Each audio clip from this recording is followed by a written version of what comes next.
అనుభవించావు. అయితే లాజరు అయితే వ్యాధిని అనుభవించాడు, కష్టాలను అనుభవించాడు. కానీ అతను దేవుని మార్గంలో ఉన్నాడు. చూడండి ప్రియదేవుని బిడ్డలారా, ధనవంతుడేమో తనకిష్టమైన మార్గంలో వెళ్ళాడు, లాజరేమో దేవుని మార్గంలో జీవించాడు. కాబట్టి వారు ఇరువురు చనిపోయిన తర్వాత ధనవంతుడు ఎక్కడికి వెళ్ళాడంట? పాతాళమునికి వెళ్ళాడు. పేద లాజరు ఏమ్మా అబ్రహాము కుడి రొమ్మున ఆనుకున్నాడంట. హల్లెలూయా! దేవదూతలు వచ్చి తీసుకెళ్లారు ఆయన్ని.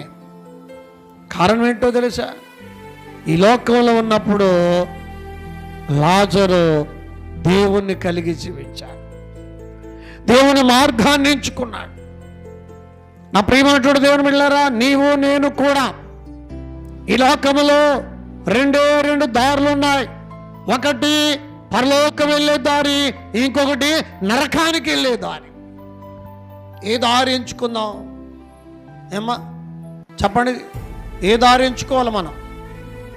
పరలోకం వెళ్ళే దారి ఎంచుకోవాలనా, నరకానికి వెళ్ళే దారి ఎంచుకోవాలనా? నరకానికి వెళ్ళే దారిలో చాలా ఉంటాయి. కళ్ళు కాంపౌండ్లు ఉంటాయి, బ్రాందీ షాపులు ఉంటాయి, సినిమా హాళ్ళు ఉంటాయి, డ్యాన్స్